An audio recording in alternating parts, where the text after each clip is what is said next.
Indicting Donald Trump, is it a good move or the worst move ever? Hi, I'm Brian Lilley, political columnist with the Toronto Sun. Warren Kinsella joining me now. And look, Warren, we've heard all about the 34 counts, indictments in New York State saying he paid hush money to Stormy Daniels.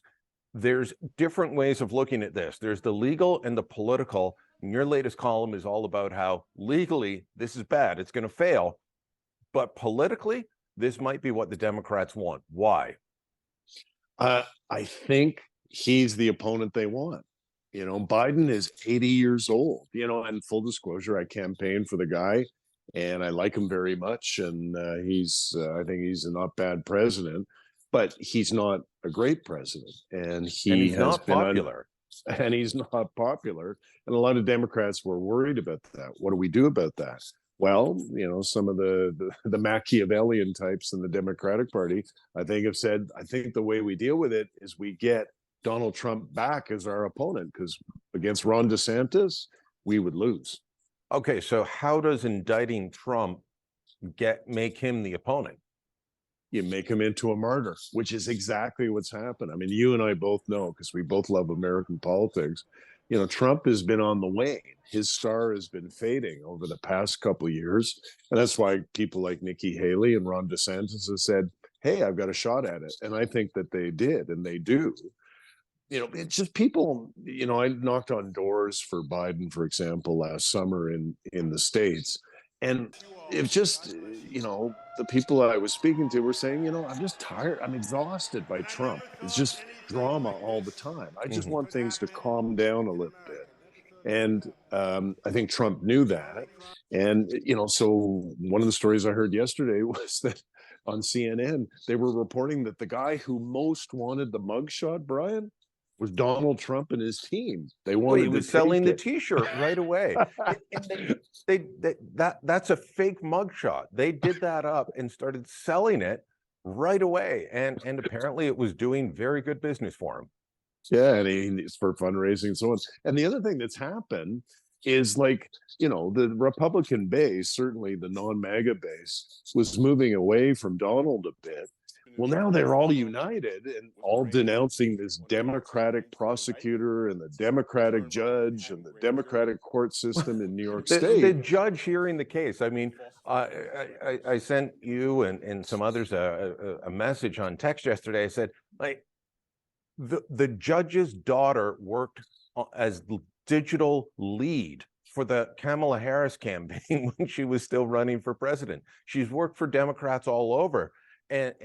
And her father is now going to be the judge. It's like, did Biden ask Trudeau, hey, how does this friends and family plan for investigating yourself and your enemies work? Was that what he got from Trudeau when Biden was up here visiting? Yeah, and so it just looks like a setup. It kind of turns Donald Trump into a martyr, where you feel kind of sorry for him. And so the thing I've been watching is Biden.